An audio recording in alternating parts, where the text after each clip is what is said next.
Mirë, jemi rikthyer, siç u thash më herët, në këtë çast jam në studio me zotin Agron Sheaj nga Partia Mundësia. Faleminderit shumë për kohën. Ju falenderoj për ftesën. Mundësia për një Shqipëri ku mund t'ja dalësh me punë të ndershme. Zoti Sheaj, ka bërë përshtypje, kam ndjekur kohët e fundit mënyrën e të bërit fushat pa nisur ende zyrtarisht fushata të gjithëve. Konkretisht partive të reja, ata që konsiderohen si të rinj, ku jeni pjesë ju, shumë figura që s'po i marrë tani me radhë dhe duket sikur keni zgjedhur një mënyrë të bërit fushat ndryshe nga kolegë tuajt, mund t'i konsideroj të tillë.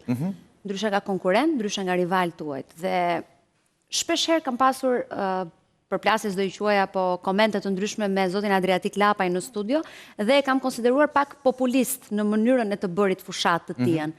Po, nëse ju them të drejtën, edhe fushata juaj më ngjan faktikisht në imazh populiste, sepse unë nuk mendoj, videot janë interesante, por unë nuk e mendoj që zoti Sheaj, me gjithë respektin, është një profesion i nderuar, ai kamarierit është kamarier që bën kafe, nuk mendoj që ju jeni një shofer, apo nuk mendoj që ju jeni një bukpjekës. Po, absolutisht. Unë nuk vetë atje për të shitur si kamarier, por ti mase nuk e mendon, por unë kam punuar për shumë vite kamarier, kam punuar për shumë vite shitës, kam bërë shumë profesione për të mbajtur vetës, edhe unë nuk kam lindur milioner, edhe i pasur, po e kam dalë me punë, e kam filluar nga hiçi, dhe arsyeja pse shkoj atje, nuk vete për të premtuar qiqra në hell, po vete sepse zgjedh të qëndroj në krah të atyre që kërkojnë t'ja dalin me punë të ndershme. Kjo është arsyeja pse shkoj aty, sepse një ditë kam qenë dhe unë aty, dhe unë, kur fillova biznesin e madh, para se të bëj biznes i madh, e kam patur, ka qenë biznes i vogël, edhe unë kam patur vështirësitë e fillimit, edhe unë kam qenë një sipërmarrës, që ka zgjedhur të bëhet sipërmarrës, sepse ka zgjedhur t'ja dali me punë, edhe unë si gjithë ata qytetarët, si ai bukpjeksi, si ai biznesi i vogël, si ata që unë takova sot në Vlorë, janë qytetarë shqiptar që kanë zgjedhur t'ja dalin me punë. Dhe kjo është domethënia, arsyeja pse jam aty. Nuk ka asgjë populiste që të qëndrosh tek njerëzit, të flasësh me njerëzit dhe të shpjegosh se si Shqipëria duhet të jetë Shqipëria e këtyre që punojnë, e atyre që punojnë, që kërkojnë t'ja dalin me punë dhe me sakrificë. Me punë dhe sakrificë. Si ka qenë impakti? Impakti ka qenë shumë... Nuk flas për audiencën, flas impakti për atë që vinte tek fura e bukës dhe të shikon të atje. Impakti ka qenë shumë pozitiv, sigurisht. Unë duhet ta besoj dhe kushdo që na ndjek ne duhet ta besoj që personat që kanë ardhur janë rastësor. Janë absolutisht rastësor, totalisht rastësor. Pra nisim nga këtu. Shiko, ose janë rastësor, ose janë aktorë të jashtëzakonshëm. Por ju thoni janë rastësor, kështu që unë po i besoj. Ajo është e qartë që janë rastësor. Ose hajde me mua një ditë, sill kamerën dhe shikosh nëse janë rastësor ata me të cilët flasu në rrugë, me të cilët unë flas në për biznese. Dgjoj, ç'a më bën përshtypje? Më bën përshtypje që këta qytetarët që unë takoj, biznesmenët, sipërmarrësit, nuk e kanë hallin ç'a ka thënë Berisha për mua, ç'a ka thënë Adriatiku dhe ç'a ka thënë Rama. Po kanë hallet e tyre të përditshme. Sot unë isha në Vlorë për shembull dhe takova sipërmarrës, takova qytetarë, dhe të cilët kishin një shqetësim. Fëmijët e tyre që po ikin. Një zonjë më ankoi që para 10 muajsh i kishin mbyllur biznesin. Kishin ardhur nga hiçi, i kishin mbyllur një biznes që nëpërmjet të cilit ata kishin jetuar në 15 ditët e fundit. Ky është shqetësimi që ata kanë. Dhe kjo është arsyeja pse unë kërkoj që të gjej një mënyrë, për të folur me qytetarët. Po. Kjo është mënyra. Kanë gjetur? Unë mendoj, shiko... E di pse bëj këtë pyetje? Shiko, nëse është mirëpritur apo jo. Ndoshta jo për shumë faj tuajin, nëse është mirëpritur apo jo. Ndoshta jo për shumë faj tuajin, por për faj të shkuarës, të figurave të tjera, se nuk është hera e parë. Nuk e, shiko, unë do ta, po ngjit shumë, bën shumë përshtypje. U bën përshtypje atyre që janë sipërmarrësit, ju bën përshtypje qytetarëve, ka një dhe ata që na shohin nga jashtë, shikojnë me shumë interes dhe duan të dëgjojnë, duan të flasin, të gjithë kërkojnë të flasin. Këto janë, unë kam ditur 4 orë aty, dhe ne kemi marrë vetëm një pjesë, mund të nxirrim në rrjetet sociale 4 orë. po aty kishte material pa fund, ku njerëzit flasin për jetën e tyre, flasin për problemet e tyre, dhe absolutisht është më pritur. Dhe kjo është mënyra që unë mendoj, mënyra për të bërë politikë. Kam parë diçka të ngjashme tek Trump, më fal se të ndërpreva, kam parë diçka të ngjashme tek Trump në një fast food. E bëri edhe ai tregon që kam punuar më përpara, etj. Pak a shumë diçka të ngjashme. Jeni ju një mjekës si ti ndoshta? Unë them Trump, kuptohet që unë nuk mund të krahasoj me Trump, por mund të them që ka një diferencë sepse Trump ka patur prindrit shumë të pasur. Okej, ju e keni nisur nga zero. Unë kam nisur nga zero, kështu që kjo është diferenca që mendoj se duhet në mizuar, po kjo nuk ka rëndësi. Por sigurisht nuk është, s'kan shpikur asgjë, këto janë gjëra që gjithë politikanët, shiko, ne duhet të gjejmë një mënyrë për të folur me qytetarët, për të folur, për të komunikuar me qytetarët, dhe përpiqemi çdo ditë që të flasim me qytetarët. Dhe synimi im është që të flas me qytetarët, po, mundësisht në mënyra të ndryshme. Po shoqëria shqiptare ndryshon dhe nuk ka mënyrë më të mirë për të folur për Shqipërinë që ne kemi në mend dhe për Shqipërinë që ne ëndërrojmë, për Shqipërinë ku qytetarët shqiptar mund t'ja dalin me punë të ndershme, se sa ajo të vesh dhe të punosh dhe të bësh ato punë që ata bëjnë dhe të përballesh me vështirësitë me të cilat ata përballen. E marrim të mirë qenë. Mundësia sjell atë që ju prisni në 11 maj. Pra, merrni vota, merrni mbështetje etj. Me radhë. Bashkoheni ju me ndonjë? A bashkoheni ju me qeverinë? A bashkoheni ju me opozitën?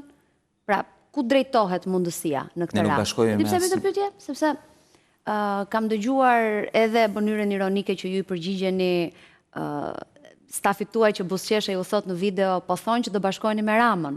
Pastaj kam dëgjuar edhe Berishën që thot i propozova Bashkinë e Tiranës dhe nuk pranoi, kështu që s'kam si ta tërheq drejt Partisë Demokratike nëse ai refuzon dhe Bashkinë e Tiranës. Pra, po i refuzoni pak a shumë të dyja palët? Absolutisht. Shko, kjo është ajo që na dallon nga të gjithë të tjerët në fakt, sepse ne nuk pranojmë pazare. Ne kemi një projekt politik afatgjatë dhe ne duam ta kthejmë Shqipërinë në vendin e mundësive për të gjithë. Pse nuk e doni ju Bashkinë e Tiranës? Në një vend ku mund t'ja dalësh me punë të ndershme. Shqipëria ka nevojë për një qeveri të pakorruptuar. Sigurisht kjo do doj kohë, hap pas hapi, jemi të vetëdijshëm që zgjedhjet e ardhshme janë një hap shumë i rëndësishëm për ne. Për herë të parë në Shqipëri, një parti politike e re, e papërlyer, me kandidat të papërlyer, pa mbështetjen e askujt, do hyjë në parlament me një grup deputetësh, që një gjë që nuk ka ndodhur kurrë në këto 35 vjet.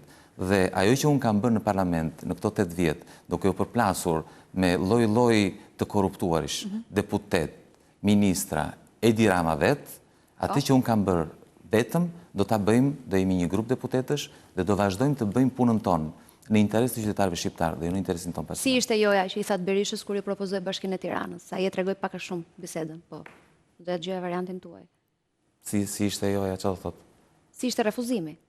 Si u prit qoftë nga ana Berishës, si u bë propozimi dhe pse i thatë jo Bashkisë së Tiranës? Ta shpjegova, sepse për mua nuk është posti i rëndësishëm. Për ju ishte pazar? Është vizioni. Për mua është e rëndësishme për çfarë po e bëjmë. Unë nuk jam politik, nuk kam asnjë hall, nuk kam asnjë arsye, as ka asnjë problem. Unë jam politik jo për të sjellë rotacionin, unë do të sjell ndryshimin. Ky është qëllimi pse jam politik. Dhe çdo vendim që marr në funksion të këtij qëllimi. Kjo që po bëj, do sjell një ndryshim në Shqipëri apo do sjellë thjesht një rotacion? Pra ju po më thoni, nuk më tremb Bashkia e Tiranës, por nuk pranoj se nuk më pëlqen vizioni i Partisë Demokratike. Unë po them që unë kam hyrë në politikë për të sjellë ndryshimin dhe Partia Demokratike, unë kam qenë brenda Partisë Demokratike. Partia Demokratike më ka dhënë mundësi, unë kam patur një mbështetje shumë të madhe nga antarësia dhe nga votuesit e Partisë Demokratike dhe për këtë kam do jem mirënjohës ndaj votuesve të Partisë Demokratike dhe kam një respekt të jashtëzakonshëm për mbështetjen që kam patur. Ata më donin kryetar të Partisë Demokratike. Fatkeqësisht, Partia Demokratike nuk ndryshoi mjaftueshëm për të bërë dallimin me Edi Ramën, me korrupsionin e Edi Ramës, që qytetarët shqiptarë ti besonin qeverisjen, më falni një sekond, ti besonin qeverisjen, dhe kjo ka qenë arsyeja pse unë kam dalë nga Partia Demokratike. Nuk pendoheni? që nuk pranuat koalicion për shembull, të ishit pjesë e Shqipërisë Madhështore? Tani, unë jam këtu për të folur për të ardhmen. Jo, kur e shihni veten vetë në zgjedhje për shembull. Unë jam këtu për të folur për të ardhmen, edhe kjo është rruga e duhur. Nuk kam absolutisht asnjë ndyshim që ne duhet të ngulim këmbë, nuk duhet të dorëzohemi, nuk duhet të bijem prej e pazareve, e ofertave. Unë shumë mirë mund të zgjidhja, bëja, gjithë të kam bërë, shkoj gjithë tjerët. Kam bërë koalicione të rinjt, ca me PS-n, ca me PD-n, ne kemi zgjedhur të jemi vetëm. Edhe unë mund të bëja oferta, mund të merja, jo një deputet, edhe 10 mund të merja, dakord, ka pa fund, edhe mund të zdo të përmëndemra, por kemi zgjedhur të futemi vetëm, sepse dallojemi nga të tjerët, sepse kemi një ide të qartë, një vizion të qartë për Shqipërinë. Dy pyetje. Ndjes për zhargonin, ndoshta, nëse mund ta konsideroj kështu që do përdor. Jemi vetëm. Ku i ke shokët? Do thoshte Basha. A keni ju shok? Në këtë rast, a keni ju përveç alternativave dhe figurave të reja shok nga e shkuara? Jo, nuk kam asnjë shok nga e shkuara. Jo? Kam shok nga e di cilët janë shokët e mi nga e shkuara. Është Barbara Doda, një vajzë e re, arkitekte, që ishte dhe ajo brenda Partisë Demokratike, dhe doli nga Partia Demokratike sepse kishte të njëjtin mendim me mua. Edhe asaj besoj janë ofruar poste, po zgjodhi sepse donte t'i ofronte, nëse do vazhdonte të qëndronte në politik, do qëndronte në politik në momentin që do besonte në atë që bënte. Për t'i sjellë Shqipërisë një ndryshim, është Erald Kapri, një historian, edhe ai ka qenë prej vitesh në politik si aktivist. Pra këta janë shokët e mi. Më fal një sekond. Dhe janë me mira të tjerë në gjithë Shqipërinë, që unë kemi struktura në gjithë Shqipërinë, që janë bashkuar thirrjes njerëz që unë nuk njihja më përpara, nuk i njihja dhe na kanë afruar thjesht se besojnë në atë që po bëjmë, në vizionin ton dhe në parimet tona. Jemi me mira. Kjo është, nëse nxjerr videot e tjera ku kemi bërë, ne bëjmë takime për ditë. Çdo ditë kemi takim, sot ishim në Vlorë. Se vë fare ndryshim. Jo, po të them thjesht që fakti që kemi zgjedhur të dallohemi nga të tjerët e mos bëjmë pazare, nuk do të thotë që jemi vetëm. Nuk kam shok nga e shkuara. Do të thotë që kemi zgjedhur mos të përlyhemi dhe mos të pranojmë pazare. Kam ndjekur me vëmendje ballafaqimin, nuk do doja ta konsideroja përplasje pavarësisht se nuk do ishte keq të vija edhe këtë emër, atë tuajin me zotin Lapaj në Top Story. Çfarë nuk shkon mes jush dhe zotit Lapaj? Pse, do me thënë, okej, nuk jeni vetëm ju të dy personat që keni ardhur në këto zgjedhje si një alternativë e re. Padyshim që ka dhe të tjerë, zoti Shabani, zoti Arlind Qori, etj me radhë. Por pse gjithë kjo përplasje mes ju të dyve? Ju flisni dhe bëni akuza, denoncime, i quajmë se doni ju ato që ju thoni për Lapaj, po ashtu ai thot unë të denoncoj për shpifje. E para, a ju ka denoncuar Lapaj, e dyta, pse kjo lloj përplasje mes ju të dyve, dhe e treta, a i trembeni ju forcës së njëri tjetrit? Pra ju të Lapajt ose ai tuaj, zvaret se mendoni ju. Shiko, unë kam bërë shumë, që kur kam hyrë në politikë, kam bërë shumë beteja kundër korrupsionit, kundër pazareve, kundër politikanëve të korruptuar që kanë abuzuar me pushtetin. Me Gjaçkën, me Gjiknurin, me Beqajn, me Krifcën, me Edi Ramën, kam denoncuar korrupsionin në interes të qytetarëve, sepse mendoja që ishte interes i qytetarëve që të dinin që po vidheshin. Dakord? Tani, të njëjtin gjë kam bërë edhe me Adratik Lapajn. Të njëjtin gjë identike, për mendimin unë besoj që është në interes të qytetarëve që të dinë që kanë të bëjnë me dikë që është i përlyer në një nga çështjet më të rënda që kanë ndodhur në Shqipëri, që është mojimi i të drejtës së pronës. Ka 35 vjet shqiptarët që nuk kanë marrë dot pronat e tyre. Dhe kush i ka marrë është detyruar që të japi një pjesë, të bëj pazare fatkeqësisht kundër vullnetit të tyre me gjykatës të korruptuar, politikanë të korruptuar dhe avokatë sekser. Kam thënë thjesht që ky që kërkon që do të ulet në karrigen e pushtetarëve, e pushtetit, është dikush që aq mundësi ka patur dhe aq është përlyer. Imagjinoni kur të vej në pushtet. Këtë kam thënë. Keni ju fakte që e provojnë? Absolutisht. Unë kam treguar fakte, vetëm fakte. Unë kam thënë këtë. Është i përlyer, është i përfshirë në afera që kanë të bëjnë me pronat dhe me vendimet dhe me çështjet që janë prekur nga një afërm i tij. Pikë. Kjo është, to janë faktet. Ai nuk ka bërë gjë tjetër, ka bërë të njëjtën gjë që kanë bërë të gjithë të tjerët. Kanë kërcënuar për denoncime, për kallëzime, dhe kanë bërë si gjithë të tjerët. Thotë që e ka bërë faktikisht, ju ka ardhur ju ndonjë njoftim? Jo, mos më ka ardhur, por nuk është e njëjta gjë. Siç kanë bërë Xhaçka, siç ka bërë Gjiknuri, siç kanë bërë gjithë të tjerët, po bën edhe ky. Kaq.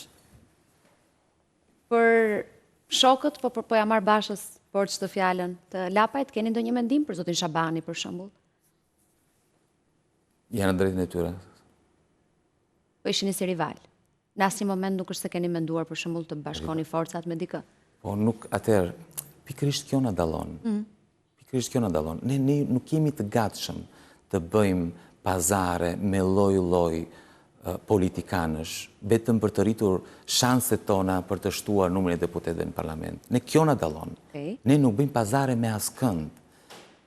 Dash Sulën, është deputet i PD-s, mund të bëja unë, mund të kisha marrë 10 euro para se ta merrin ata.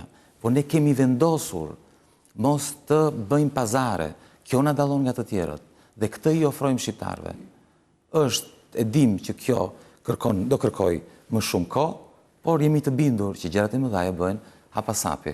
Dhe ju në profesionin tuaj besoj, dhe i keni arritur gjërat hapasapi, apo jo, nuk keni filluar direkt këtu. Të njëjtën që po bëjmë edhe ne.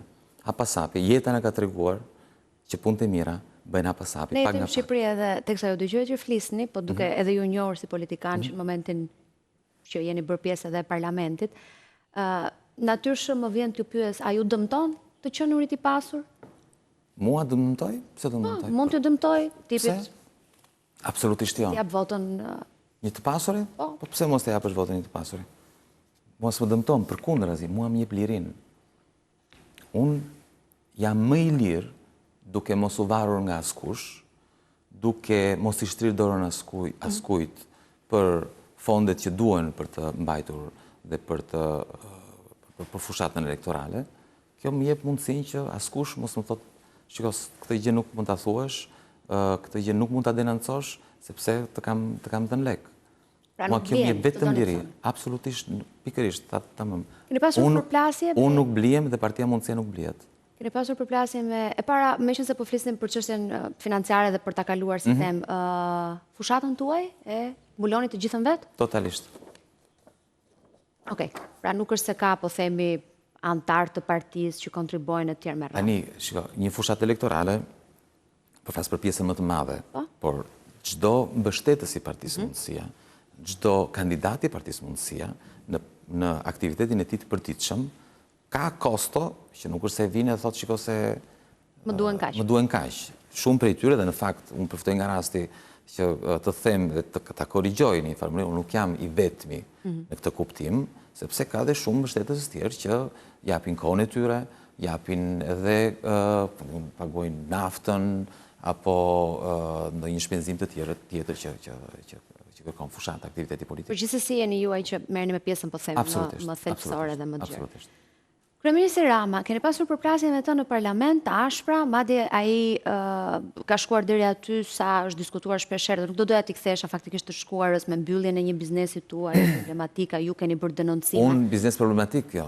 Jo, problematik e tillë, ka qenë incidenti me Po, nuk është incident, është mbyllje e biznesi, nuk është incident, është takmarrje. Ditën që unë kam denoncuar në parlament nëse zgaboj Xhaçkën, ose Gjiknuri, në fakt me qira fjala, sot Xhaçka është në hetim nga Spaku për vjedhje të pronës. Unë pasi mbaroi, u mbyll seanca, me njerë dërguan policin për të mbyllur biznesin. Duke gjetur një pretekst, sepse pronari ku ne kishim marrë mbledhjen me qira, kishte shkelur lejen e ndërtimit. Ajo histori e mbyllur? Unë u largova pastaj aty se ishte kohë që vazhdoja. U largova, i lashëm me qira, kishim bërë një investim. Dëmin më të madh në fakt sigurisht e pata unë, po fatkeqësisht e patën dhe pronarët, që dakord mund të kishin bërë një shkelje, po... Ka tentuar ndonjëherë Partia Socialiste, jo personalisht zoti Rama, po dikush nga Partia Socialiste ty të req? Jo. Nuk ka pasur asnjë lloj oferte. Nuk, me sa duket e din që e kanë të kotë. Euroatlantikët, keni një mendim ju për ta? Ju me zotin Basha bashkëpunuat në zgjedhjet e 2021-shit, keni bërë fushat bashkë me të tjerë me radhë. Ku qëndroni ju me zotin Basha? Faktikisht, unë këtë pyetje ja bëj çdo njeriu që ka qenë pjesë e PD-s në 2021-shin dhe kurioze janë për qëndrimin tuaj. Problemi i Shqipërisë nuk është Lulzim Basha, vjen keq. Problemi i Shqipërisë është ai që këtë jetë nga pas. Sot unë isha duke vizituar bizneset në Vlorë dhe një zonjë ishte ullur në dyqan që ka një javë që nuk vi njëri në këtë dyqan që të blej, s'po shes do të një karocë, dakord? Dhe ndërkohë dëgjon të kryeministrin që po jepte mend dhe po thoshte se si ishte vlerësuar Shqipëria në lidhje me luftën kundër korrupsionit, dakord? Ndërkohë lista e Partisë Socialiste është plot me deputet dhe ministra që janë në hetim nga spaku për korrupsion.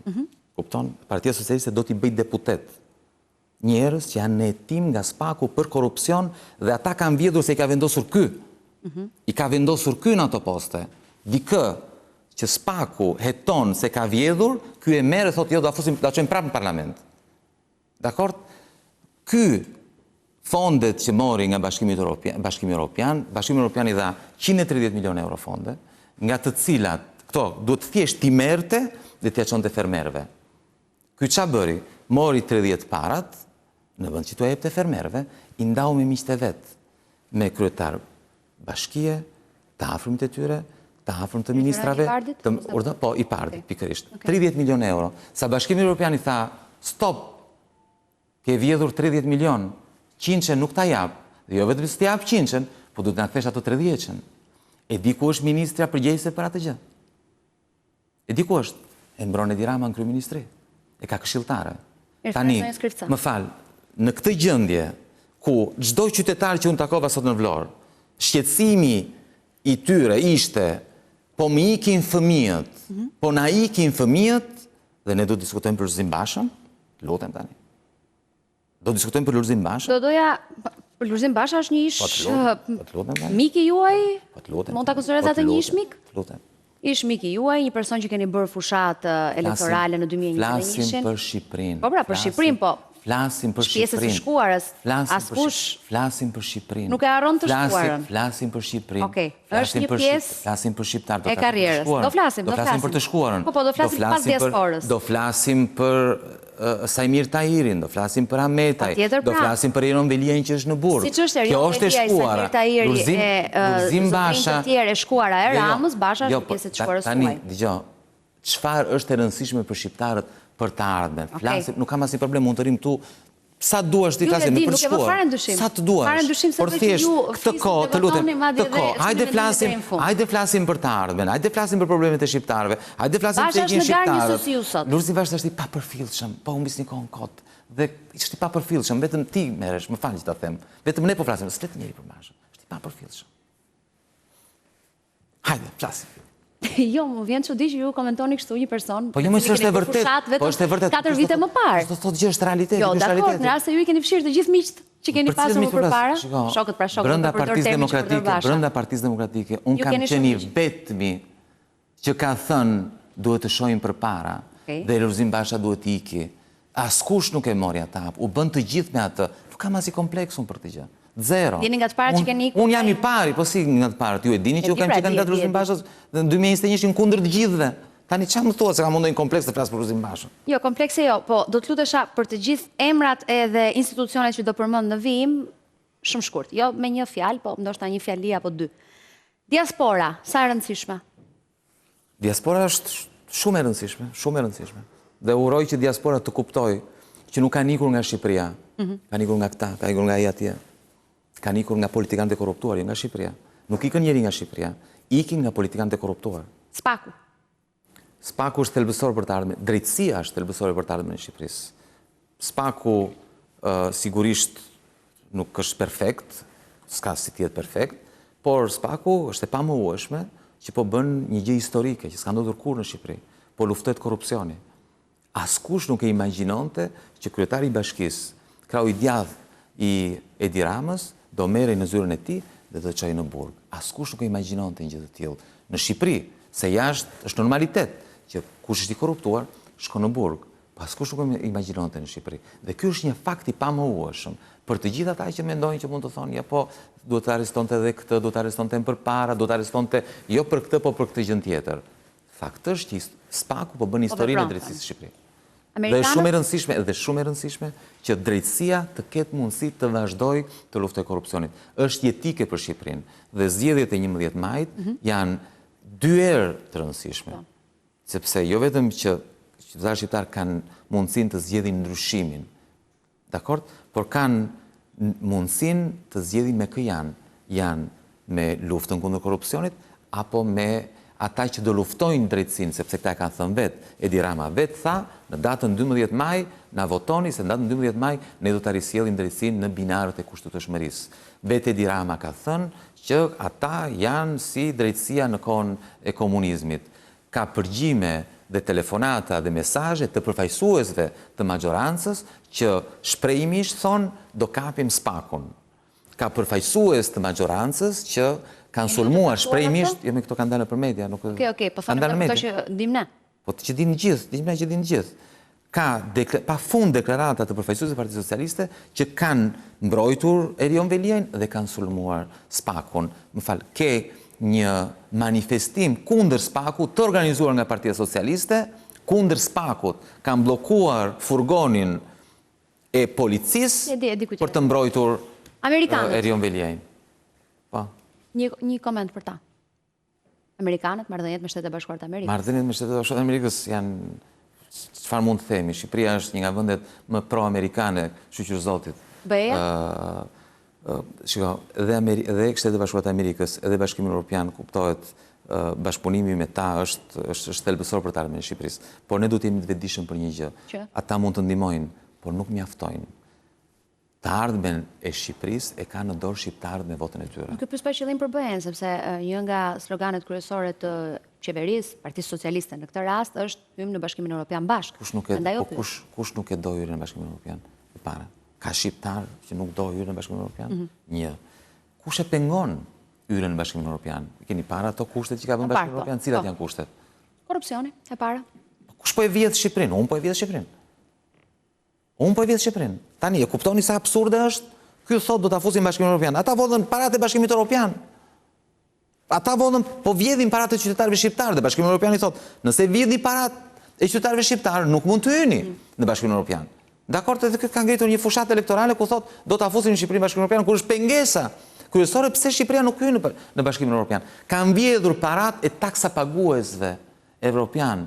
Kjo është e vërtetë. Çfarë do t'i thoshit çdo demokrati i cili mendon, thot, e kam vënë në disa komente ndaj dhe ju apo këtë pyetje, shej po na merr votat e PD-s. Apo merrni ju votat të demokratëve? Atëherë. Unë mendoj që votat janë të qytetarëve, nuk janë të askujt. Po.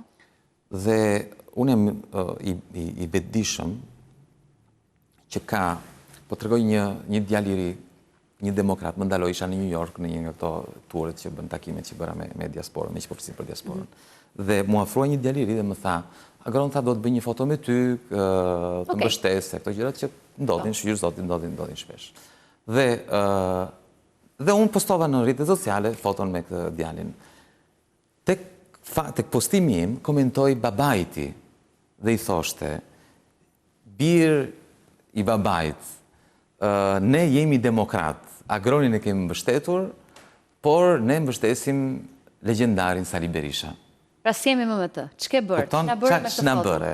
Tani, unë me të djalin fola prap, kam folur vazhdimisht, kupton, është e qartë që ai do të rren, shikon nga e reja. Dakor, dhe ndërkohë kemi, kurse babai thotë jo, rri këtu, ç'a bën? Do të vazhdojmë pas 35 vjetësh do të vazhdojmë në të njëjtën mënyrë. Tani është normale në shumë familje opozitare ka një, le të themi, një diskutim, ka një debat. Do kalojmë tek e reja apo do vazhdojmë me të vjetrën? Brenda opozitës. Po kjo ndodh kudo, ka edhe të afërt me miqët diskutojnë. Është një debat. Dakor?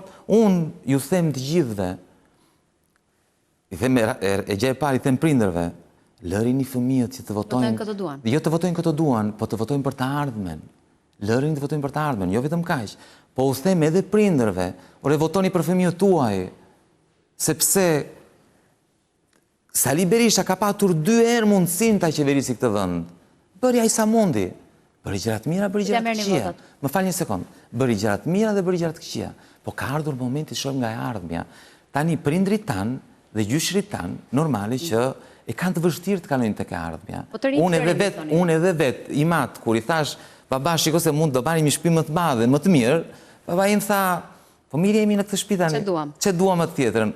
Kështu që është normale që prindrit tan duan e kam problem të shkëputen nga e kaluara. Merë vota socialistësh apo demokratësh, se dikujt duhet ja heqësh që ti marrësh. Nuk janë votat as kujt. Unë marr votën e atyre që duan të votojnë dikë që punon për ata.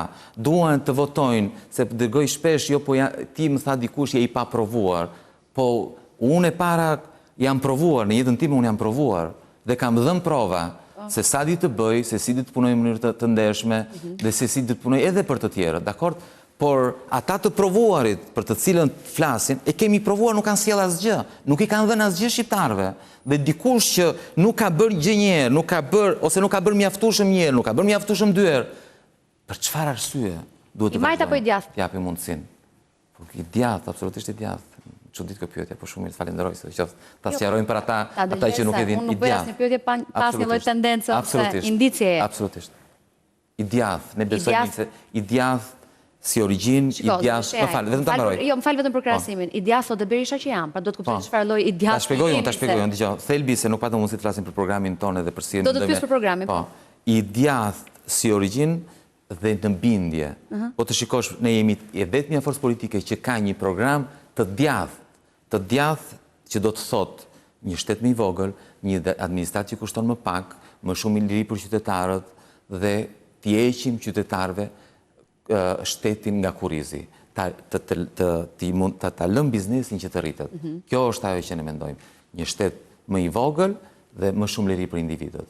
Ne besojmë tek ëndra amerikane, me që folë edhe për amerikanët, që nuk është vetëm amerikane, po që tregon bindjen tonë. Ne mendojmë që çdo qytetar ka të drejtën të ketë mundësinë t'ia dali me punë dhe me këmbgulje. Jo ka vjedhur njëri deri tani programin? Po ne nuk e kemi nxjerrë të gjithë. Kështu që për momentin nuk. Jo se po shoh që të gjithë po thonë me njëri tjetrin, ma keni vjedhur, ma keni vjedhur ndaj. Shiko, ka një gjë. Shumë pjesë të programit janë të ngjashme. Ne dhe shumë të tjerë thonë do ulim taksat, ose jo të gjithë në fakt, nuk e thonë gjithë se disa thonë që do t'i ngrëm. Mirë, nëse i referoni lapsusit të Berishës, ishte lapsus tani. Jo, ai nuk tha, nuk gjëra që ndodhin. Jo, nuk ishte ironik. Thashë kishe për presidentin. Okej, mendova se kishe për atë video. Nuk e di, nuk kisha për atë. E kisha për forca politike që propozojnë realisht ngritjen e taksave. Ka partia e Lëvizja Bashkë, për shembull, propozon ngritjen e taksave, po, kështu që nuk është legjitime edhe ajo, nuk jam dakord, nuk jam absolutisht dakord. Ne mendojmë totalisht ndryshe. Ata duan një shtet më të madh, më prezent, një administratë më të madhe. Ne mendojmë totalisht ndryshe. Kështu që ne jemi edhe si bindje, edhe si program dhe vizion. Një minutë kohë. Dhe kjo ndoshta është një nga pyetjet më të vështira që mund të bësh diku që është vetëm, po, që është vetëm. Në një vend ku vizet vota, në një vend ku blihet vota, si do e mbroni ju votën e dikujt që do vi të votoj për Partinë Mundësia? Ndja, unë të falenderoj shumë për të pyetjen, se gjë më absurde që dëgjoj në këtë vend është pikërisht kjo. Votat e qytetarëve shqiptar, unë i them gjithë mbështetësve tanë, mos i dëgjoni këto. Këto janë gënjeshtra. Votat e tyre që futen në kuti nuk i prek njëri. Ne do jemi aty kudo. Me vëzhgues, me numërues. Vetë shiko, mund të na thonë shumë gjëra. Mund të thonë shiko Agron se projekti juaj nuk ne duam ndryshimin nesër. S'kam çfarë të them. Se unë ndryshimin nesër nuk ja jap. Po mbi këtë nuk duhet të kenë asnjë dyshim, sepse kjo është thjesht një gënjeshtër që gjitha partitë, sidomos partitë e vjetra, sidomos partia në pushtet, e thot për dekurajuar votuesit. Më fal, dhe ajo që është më absurde është, imagjinoni, i thonë qytetarëve shqiptar, mos voto për Partinë Mundësia sepse ne do ta vjedhim, kështu që voto direkt për Ajdutin. E kupton se sa absurde është? Ajduti i thot votuesit mos voto për Partinë e Re se ne do ja vjedhim. Por kjo është një arsye, nëse kanë një dyshim sa do të vogël që mund të manipulohet vota, kjo është një arsye më shumë për të votuar ne. Okej, kam përshtypjen ju nuk jeni nga ata njerëz që nuk ballafaqoheni, pra dilni, flisni, kështu që do kemi biseda edhe pas zgjedhjeve për të folur se çfarë ndodhi. Të falenderoj shumë për ftesën edhe për mundësinë, Se mundësia shumë e rëndësishme. Mundësia pa tjetër, e juaja, sidomos. Faleminderit, jo e imja. Se këtu mundësinë e keni gjithë një të flisni. Mundësia për gjithë shqiptarët. Faleminderit shumë. Mirë, ne do ta mbyllim bashkë këtu, ju pas pak do të jeni me edicionin informativ në ekranin e Top Channel, vetëm pas pak do të jeni me të gjitha informacionet gjëre gjatë. Bashkë do të jemi sërish nesër në të njëjtën orë në Shqipëria Live. Mirupafshim.